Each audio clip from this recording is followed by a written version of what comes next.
comment gérer les conflits et les disputes dans le couple. Qui honnêtement peut dire qu'il n'a jamais vécu aucune dispute dans son couple? Qui s'est jamais posé la question de se dire mais est-ce que j'aurais pas pu éviter cette dispute? Est-ce qu'il n'y avait pas un moyen plus meilleur de gérer ce conflit-là? Est-ce que c'est normal de autant se disputer dans ma relation? Est-ce qu'on est véritablement fait pour être ensemble? On va essayer de répondre à toutes ces questions aujourd'hui.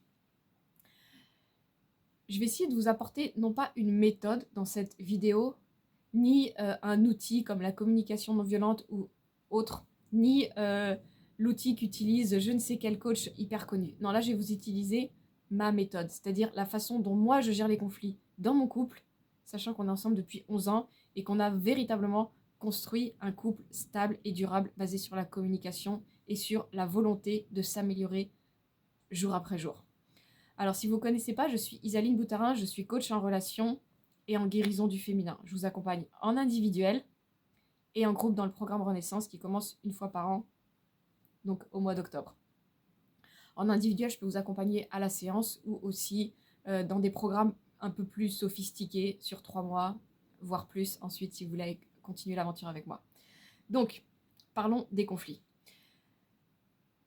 Ce que j'ai envie de faire en fait, étant donné que j'ai envie de vous parler de comment moi je gère les conflits, parce que je pense que c'est quelque chose qui doit être basé sur l'expérience, je vais vous expliquer comment moi je le fais, et donc c'est important que je vous explique d'où je viens. Donc il faut savoir que je viens d'une famille où on ne se dispute jamais. C'est-à-dire que la dispute, le conflit est tellement tabou que nous sommes toujours d'accord. Nous ne nous disputons jamais. Voilà de là où je viens. Donc dans ma famille, c'est hyper compliqué quand il y a des désaccords. C'est quelque chose d'hyper désagréable qu'on ne sait absolument pas gérer. On n'est absolument pas à l'aise aussi avec ses émotions. Donc d'où je viens, en fait, il n'y a pas de dispute. Ce qui fait qu'à 25 ans, je ne m'étais jamais disputée avec qui que ce soit dans ma vie.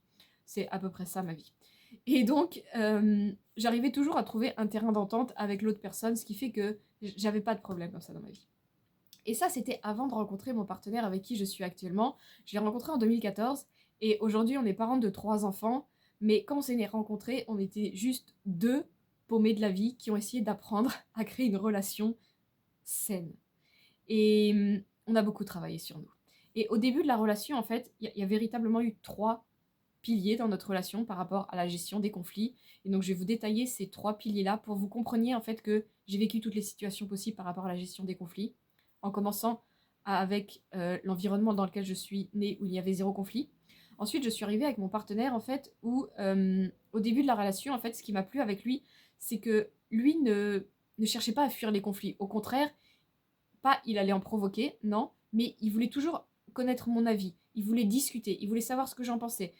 Il était là à essayer de m'entendre et que je puisse parler de ce que je pensais. Ce que je ne savais absolument pas faire parce que moi j'avais toujours appris à dis ce que les autres ils ont envie de t'entendre. Dis ce qui va faire plaisir. Dis pour être aimé. Moi c'est comme ça que j'avais appris à fonctionner. C'est comme ça que je m'étais construite. Et donc avec lui en fait c'était pas ça qu'il attendait de moi. Il attendait véritablement que je dise ce que je pense. Donc hyper challengeant au départ pour moi, mais petit à petit en fait je commence à m'ouvrir et j'apprécie ça en fait, je trouve ça waouh génial avec ce mec, on peut tout dire et puis lui me dit tout et puis waouh on va vraiment construire quelque chose d'authentique et tout ça. Et basé sur l'honnêteté, machin, génial. Et le problème c'est qu'infailliblement à un moment donné on s'est retrouvé dans une situation où on n'était pas d'accord tous les deux, parce que bien sûr personne n'est complètement d'accord avec personne, on aura toujours des points de désaccord. Et donc quand ça s'est arrivé, ça a été problématique parce que en fait là j'ai vu qu'on n'était pas sur la même longueur d'onde et que lui en fait était quelqu'un de très droit dans ses idées, très entier, pas le genre à se trahir lui-même. Et donc du coup quand j'ai vu qu'on n'était pas d'accord, moi ce que j'ai fait c'est que j'ai un peu pivoté. J'ai vu que la façon dont moi je pensais, la vision que moi j'avais c'était pas la sienne, donc je me suis adaptée à sa vision et puis voilà c'est terminé, il n'y avait plus de conflit. Donc en fait j'étais capable de m'exprimer mais avec une très grande limite, c'est-à-dire que dès que je voyais que c'était pas ce qui convenait, je m'adaptais pour être mieux acceptée. Donc en fait, dans cette première partie de ma relation, il n'y avait pas de dispute, puisqu'on arrivait toujours à trouver un terrain d'entente parce que j'étais toujours capable de le rejoindre, son point de vue à lui. Donc dans cette première partie de ma vie, on peut dire que, pas de ma vie mais de ma relation, lui ne se trahissait pas, il était fidèle à lui-même, et moi, je me trahissais sans arrêt pour être aimée, pour être acceptée, pour pas être abandonnée, pour plaire. Et donc, je commence à m'oublier et à m'abandonner complètement dans cette relation. Ok? Donc, bien sûr, ça ne va pas fonctionner très longtemps comme ça parce que j'avais pas l'habitude, c'était pas véritablement le fonctionnement que j'avais dans mon enfance. Dans mon enfance, on était tous comme moi, en fait, un peu, à trouver toujours des compromis. À... Et donc, dès qu'il y avait un conflit, on l'annulait tout de suite, quoi. Dès qu'on voyait qu'il y avait un terrain de désaccord, on l'annulait tout de suite pour essayer de trouver une solution pour que ça fonctionne. Et, et donc, moi, j'avais l'habitude de toujours fonctionner comme ça, avec des gens qui fonctionnaient comme ça. Mais quand je me retrouve avec quelqu'un qui s'assume, qui est fort, qui est entier, qui sait ce qu'il veut, etc., là, ça fonctionne plus, parce que du coup, c'est toujours moi qui m'abandonne, et l'autre reste sur sa position, en fait. Et donc là, ça fonctionne pas, c'est complètement déséquilibré. Et ce qui fait que au bout d'un moment, je supporte plus ça. Je me rends compte que je peux pas continuer à vivre comme ça. Qu'il faut qu'au bout d'un moment, je commence à dire ce que je pense, en fait, à oser dire que moi, ça me convient pas, parce que au bout de plusieurs années à fonctionner comme ça, à être sans arrêt en train de me créer une nouvelle identité, une nouvelle personnalité, je vois bien que ça va pas. Il faut que j'ose dire ce que je pense. Il faut que j'apprenne à dire non. C'est pas possible. Je peux pas survivre là-dedans. Et Et en fait, je me dis, mais est-ce qu'il y a véritablement une solution dans cette relation? Parce que c'est bien beau, on a basé cette relation, mais sur comme un mensonge. Genre, moi, je me suis trahie dès le départ. Mais est-ce que je peux véritablement faire machine arrière maintenant? Parce que, en gros, lui pense noir, moi je pense blanc. Si moi j'arrête de penser noir comme lui, mais que j'ose enfin penser blanc et le dire à voix haute, ça fonctionne pas, on n'est pas compatibles. Donc, c'est une période hyper difficile dans ma vie où je remets tout en question et je me dis, mais pourquoi je me suis embraguée là-dedans? Pourquoi je me suis trahie à ce point? Parce que je me suis trahie moi, mais au final, je l'ai trahi lui aussi. Et d'ailleurs, je commence du coup, dans cette période, à essayer davantage d'oser m'exprimer, d'oser aller vers le conflit, d'oser exprimer mes désaccords, mais en fait, ça fonctionne qu'à moitié parce que lui, il comprend pas pourquoi tout d'un coup, je commence à dire des choses que j'avais jamais dites, pourquoi je commence à vouloir toujours le contredire, pourquoi je commence à comme me rebeller. Et donc, il a la sensation, et il est véritablement trahi d'une certaine manière. Et donc, mais moi, j'en peux plus en fait de faire semblant. Il faut véritablement qu'il comprenne que je vais dans son sens depuis le début. Faut qu'il ouvre les yeux, etc. Donc, de mon point de vue, c'est mec, on peut pas faire comme ça, qu'on peut pas aller toujours dans ton sens. Et donc, ça fonctionne plus dans ma tête. Je me dis, mais il n'y a pas de solution. Étant donné qu'on n'est pas d'accord sur certains points, notamment, il y a deux aspects dans notre vie où on n'est pas d'accord. Et comme de plus en plus, je veux plus aller dans son sens, et ben, du coup, on reste chacun sur nos positions. Donc on fait que s'embrouiller, on fait que se prendre la tête, des disputes jour après jour qui n'en finissent jamais, qu'il y en a une qui se termine, il y en a une nouvelle qui démarre, chacun veut rester sur ses positions, ça va jamais fonctionner en fait. Ça ne peut pas fonctionner, on n'est pas fait pour l'être l'un avec l'autre. Je finis par me dire, c'est mort, parce que il faut que je parte, quoi. Et donc, du coup, je finis par décider de partir, de quitter cette relation, alors que nous avons 3 enfants en commun, etc. Bref, période très difficile, encore une fois. Et voilà. Ça, c'est la fin de cette période-là où je décide d'arrêter de me trahir et d'oser être véritablement moi. Mais vous voyez qu'à toujours à cette fin de période, je sais toujours pas gérer les conflits. C'est-à-dire que dès qu'il y a un conflit, finalement, qu'est-ce qu'on fait tous les deux? Quoi, surtout moi, je décide de fuir. Je peux pas gérer le conflit. Soit le conflit, en fait, j'allais vers l'autre. Là, cette fois-ci, je décide de partir. Mais c'est toujours pas la solution. Heureusement, il y a la troisième partie de cette relation, puisque quelques temps après, on se remet ensemble. Je vais pas rentrer dans les détails de l'histoire, mais globalement, on est ensemble, et là, on décide que ça va marcher. Donc en fait, ce qu'on a compris, et ce que lui a compris, puisque c'est moi qui suis partie, c'est que, parce que j'étais plus d'accord avec lui, c'est qu'en fait, il prend conscience que bah, peut-être que lui, il peut faire un pas, en fait. Puisque moi, j'ai toujours été dans son sens, mais c'était trop. Lui, il a jamais bougé parce qu'il avait pas besoin, parce que moi, j'allais dans son sens. Maintenant, je décide de partir. Lui, il se dit, ouais, mais moi, j'ai pas envie que tu partes, en fait. J'ai envie que ça marche. Et si on faisait comme ça, en fait? Donc c'est ce qu'il propose, en fait, de faire un pas dans mon sens, de comprendre enfin mon point de vue, même s'il s'est senti terriblement trahi, parce que j'ai amené ça qu'au milieu de la relation, pas au départ. On va décider finalement de construire une relation, parce qu'on tient à cette relation tous les deux, parce qu'on a 3 enfants, parce que finalement on s'aime au fond. On se dit, et s'il n'y avait pas un moyen finalement de faire en sorte que ça fonctionne? Et donc, c'est ce qui va se passer dans cette troisième partie de la relation, c'est qu'on va apprendre à gérer les conflits enfin. Et c'est ça qui va se passer. Et globalement, je vais vous expliquer du coup comment ça se passe aujourd'hui dans notre relation quand il y a un conflit, quand il y a un désaccord, parce que bien sûr, il y en a encore, même au bout de 11 ans de relation. Et sachez qu'une relation saine, c'est pas une relation où il n'y a pas de conflit. Il y en a de moins en moins, parce qu'on apprend de plus en plus à se connaître, et vous allez voir, à trouver des solutions. Mais il y en a toujours, parce qu'on reste deux personnes différentes. Ok? Donc, quand il y a dispute, c'est bien. Parce que dispute, ça veut dire qu'on ose se parler, on ne se trahit pas soi-même. Et si la dispute est constructive, eh ben là, c'est encore mieux, c'est ce que je vais vous apprendre à faire. Ah, parce que, attention, si vous êtes un couple où vous ne vivez aucune dispute, ou si vous connaissez des couples qui ne se disputent jamais, tout va toujours très bien, il y a deux possibilités.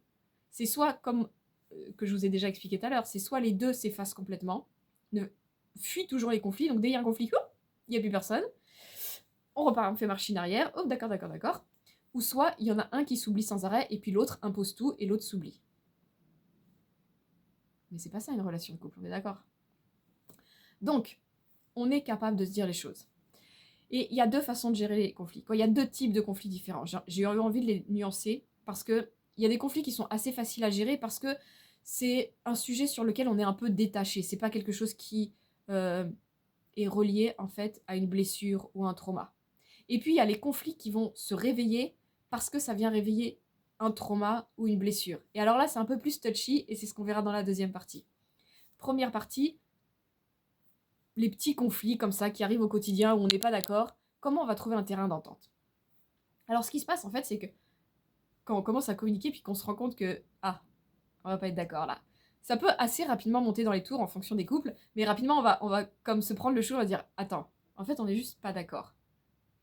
Étant donné que là, quand ça commence à monter dans les tours, en général, vous avez votre ego qui vient et donc ça fait remonter des émotions. Donc quand là les émotions sont là, ça ne sert à rien de communiquer. Ça sert juste à montrer les émotions. On n'est pas d'accord. Ça va pas le faire. Donc ce qu'on fait, c'est que, ok, c'est bon, on a vu, on n'est pas d'accord, ciao, bye bye, chacun retourne de son côté. Mais on s'arrête pas là, parce que là, c'est juste, on fuit les conflits. L'idée, c'est, on va attendre que ça redescende au niveau de l'émotionnel. Et dès que ce sera redescendu, on va revenir se parler. Donc ça peut être 5 minutes plus tard, 1 heure plus tard, maximum 1 jour plus tard, ok? Faut pas laisser trop traîner, sinon après on reste avec plein de tabous, plein de non-dits, etc. L'horreur. Il faut, une fois qu'on a vu qu'il y a le conflit, on a arrêté parce qu'on voit qu'on se prend la tête pour rien, on est trop dans l'émotionnel, on fait calmer l'émotionnel, donc apprenez à gérer vos émotions. Une fois que l'émotionnel a diminué, on se redonne rendez-vous, allez, on en parle. Et là, en fait, l'idée, c'est que ce qu'on fait, c'est que chacun discute, chacun parle, chacun s'exprime. Moi, je m'exprime et je dis ce que j'ai vécu, je dis pourquoi je suis pas d'accord, je dis ce qui me plaît pas, je dis ce qui me va pas. Et je me fais écouter, c'est-à-dire que l'autre, mon partenaire, m'écoute, se tait, et entend, et essaye de comprendre mon point de vue.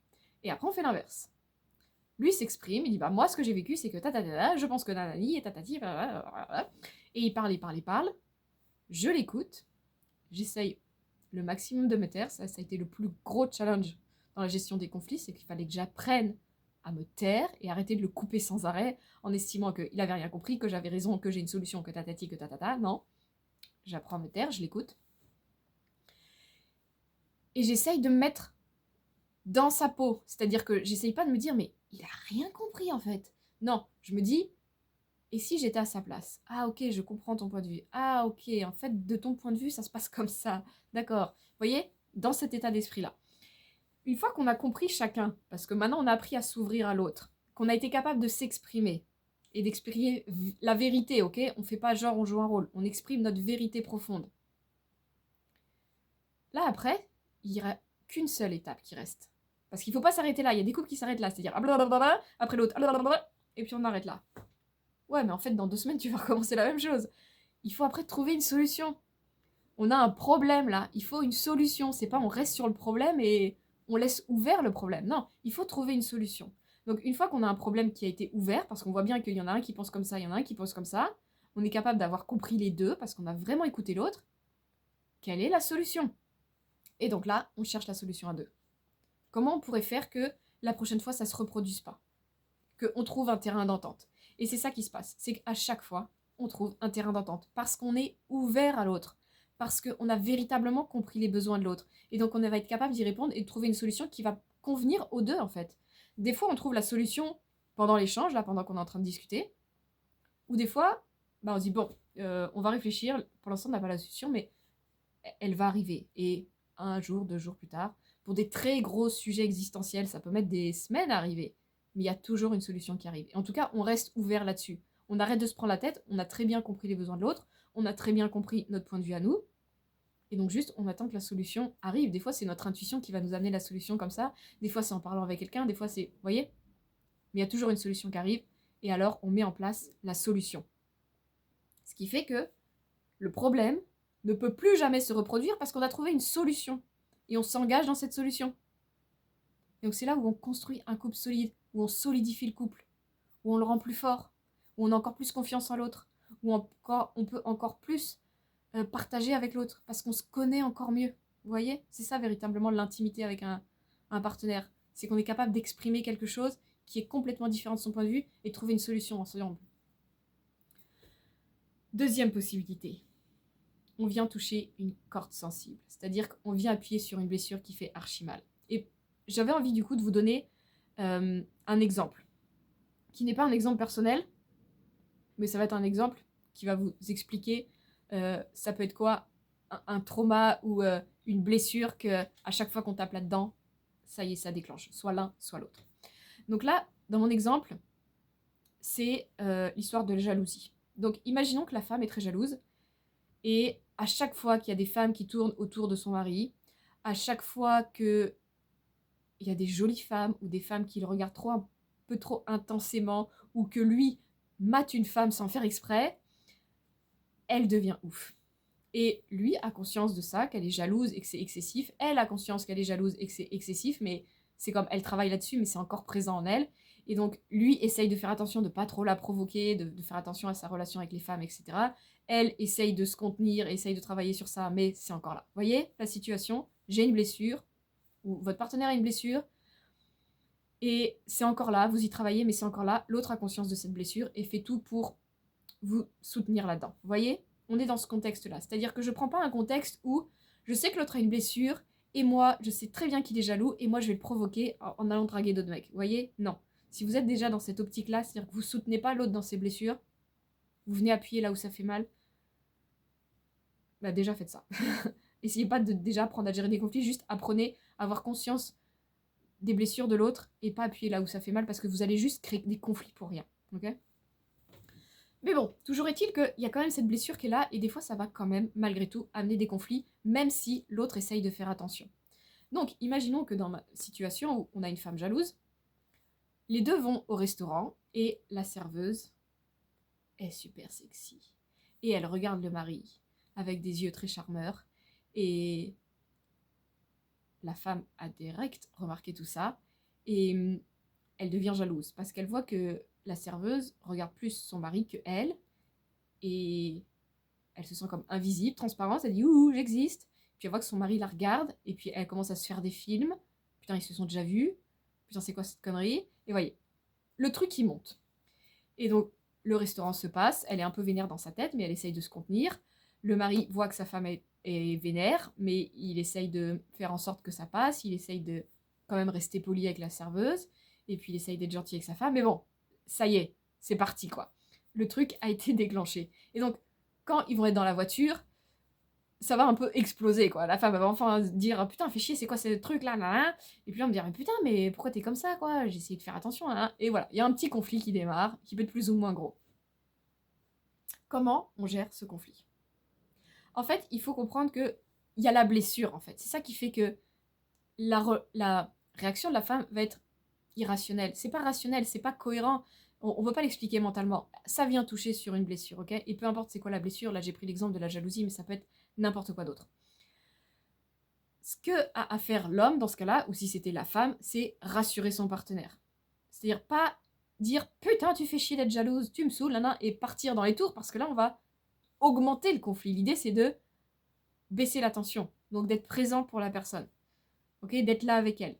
C'est pas le moment de discuter parce qu'il y a encore de l'émotionnel. Donc l'homme va pas être là en train d'essayer de se justifier, qu'il a fait de son mieux, parce que la femme, elle est pas encore bien. Donc elle va mal réagir dans tous les cas. Si c'est vous la femme qui essayez de rassurer votre mari, ça sert à rien de commencer à parler, il est pas bien. Donc là juste faut être présent, à l'écoute. Et là, ce qui va être demandé d'être fait, c'est à la femme, parce que dans ma situation c'est la femme qui est déclenchée, d'aller travailler son émotionnel, ok? Donc ça vous demande de savoir gérer vos émotions, d'aller travailler vos émotions, de savoir faire face à vos émotions et de savoir libérer vos émotions. Et c'est que après ce travail, où il n'y aura plus d'émotionnel, ou le moins possible en tout cas, que vous pourrez discuter avec votre partenaire. Et là, vous allez discuter comme de la première manière. Chacun va expliquer ce qu'il a vécu, ce qu'il a ressenti. Ah putain, je te voyais, il y avait cette serveuse, et puis toi tu la regardes là comme si c'était un ange descendu du ciel. Tu peux pas juste lui faire comprendre qu'il faut qu'elle arrête son délire, maman. Et puis là me dire, mais écoute, c'est la serveuse, je vais quand même pas regarder mes pieds quand je passe ma commande, je peux la regarder. Hein. Vous voyez, donc chacun va expliquer sa situation, et quand l'un explique, l'autre se tait et écoute et se met dans sa peau. Donc la femme, par exemple, qui est extrêmement jalouse, elle va se dire, ouais, bon, j'avoue, je vois pas comment il aurait pu faire de toute façon. Bon, il aurait pu faire comme ça, mais je comprends qu'il était un peu désemparé face à moi qui le regardais avec des grands yeux, et la femme qui le regardait avec des charmeurs. Voyez, on se met dans la situation, on essaye de comprendre, ok? On se bute pas, on reste pas fermé sur son idée. C'est ça qui va être super important. Et une fois qu'on a pu écouter l'un et l'autre, qu'est-ce qu'on va faire? Encore une fois, on reste pas sur ça. On reste pas sur juste j'ai déballé tout ce que j'avais à dire, ça m'a fait du bien, elle a entendu, bah maintenant la prochaine fois elle fera différemment. Non. Maintenant on cherche ensemble une solution. La prochaine fois, si on se retrouve exactement dans la même situation, comment le mec il fait? Comment moi je fais? Ou la femme elle se dit comment toi tu vas faire pour que ça se passe? Et la femme va se dire comment moi je peux faire pour être moins déclenchée. Donc on trouve des solutions, on met en place des actions. Ce qui fait que la prochaine fois, ça ne se passera pas de la même manière parce que peut-être la femme, elle va encore davantage travailler, ils vont trouver des solutions par rapport à ça, et l'homme va réagir peut-être d'une manière encore différente de ce qu'il avait fait maintenant. Ce qui fait que de conflit en conflit, on n'augmente pas les conflits, on réduit les conflits et on améliore la relation, on consolide la relation. À chaque fois, c'est des petits pas qui amènent quelque chose de meilleur. Chaque conflit dans la relation, il ne faut pas le voir comme un échec, comme une preuve que ce couple ne fonctionne pas, comme la preuve que on est incompatible, mais plutôt comme une possibilité de renforcer votre relation en créant une intimité plus grande, en consolidant, en apprenant à mieux connaître, en étant plus compatissant envers votre partenaire, dans les deux sens bien sûr.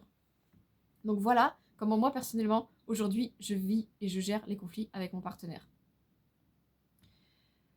Est-ce que je voulais vous rajouter quelque chose d'autre? J'avais pris quelques notes. Non. En général, une fois qu'on a terminé un conflit, on est content parce que ça va mieux, parce qu'on s'aime, parce que voilà, parce qu'on sent notre couple encore plus fort que jamais. Et donc, en général, on va fêter ça. Genre, surtout quand c'était quelque chose d'un peu important, on va boire un verre, on va faire un câlin, on va je sais pas quoi. Vous voyez, on fait quelque chose pour... parce qu'on est content. Vous voyez, on finit sur une note positive. Ce qui fait que chaque conflit finit toujours positivement. Hyper important. Voilà, si ça vous a aidé, si ça vous a... Eh ben, j'en suis ravie. N'hésitez pas dans les commentaires à me dire ce que vous en pensez. Est-ce que vous gérez les conflits de cette manière-là? Est-ce que c'est quelque chose qui est problématique dans votre relation, les conflits? Est-ce que c'est quelque chose que peut-être vous évitez à tout prix? Dites-le moi, je serais ravie de savoir dans quelle situation vous êtes. Sachez encore une fois que je vous accompagne en individuel, à la séance à l'unité, si vous voulez découvrir un peu mon univers. Je vous accompagne aussi au mois, pas au mois, en accompagnement sur 3 mois. Et donc sur 3 mois, on a le temps déjà d'amener une belle transformation personnelle. Et après, si vous voulez aller plus loin, si vous voyez qu'il y a du potentiel en travaillant avec moi, d'approfondir tout ce qu'on a déjà vu, on peut travailler sur bien plus que 3 mois ensemble. Et c'est ce que j'adore faire avec mes clientes, c'est les voir passer d'une identité à une autre en quelques mois, voire 1 an, 2 ans. C'est juste incroyable. Donc si c'est quelque chose qui vous parle, prenez un appel découverte. En 15 minutes, on fait le point sur votre situation, on voit comment on peut démarrer ensemble. Et voilà, la suite est dans l'avenir, dans le futur. Je vous souhaite une très belle journée et je vous dis à très bientôt.